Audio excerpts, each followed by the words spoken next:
Not long after he proposes, Gabriel Oak hears that Bathsheba Everdeen has left the neighborhood and gone to a place called Weatherbury.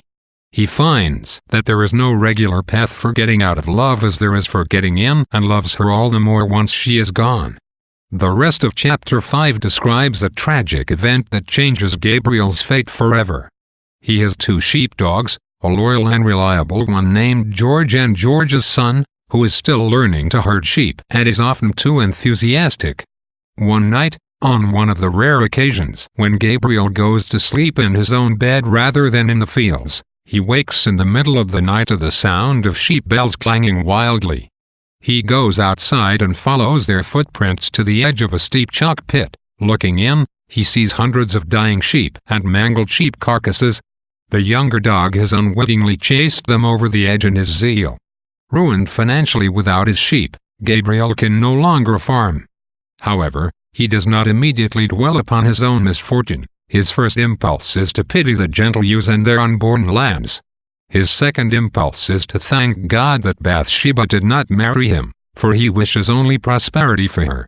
He regretfully shoots the dog, pays his debts, and finds himself with nothing more than his clothes. Chapter 6 begins 2 months later at a hiring fair for farm laborers, including shepherds, bailiffs, men who run a farm and oversee the workers, carters, wagoners, and thatchers. Hardy describes the 200-300 man group as a whole and then focuses in on one particular man, who turns out to be Gabriel. After unsuccessfully advertising himself as a bailiff, he resignedly offers his shepherding skills for hire. Still no one gives him a job.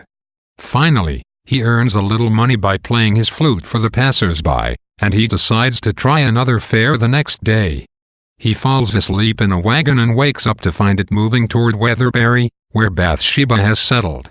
He allows it to take him most of the way and then slips out of the wagon unseen. Intending to continue on to Weatherbury on foot, he pauses when he sees a strange light and realizes something large is on fire in the distance.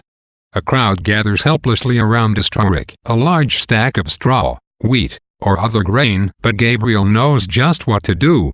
Without regard to his own safety, he coordinates the effort to extinguish the fire, climbing himself to the top of the rick to stamp out the flames with his shepherd's crook. In the meantime, 2 women watch the proceedings, one of whom is the mistress of the farm. Once Gabriel has put out the fire, she asks him how she can repay him.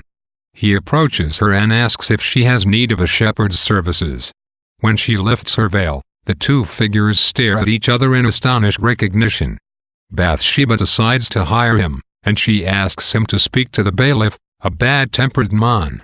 As Gabriel walks through the forest to an inn called Warren's Malthouse, he comes across a slim girl, rather thinly clad, who asks him not to say that he has seen her.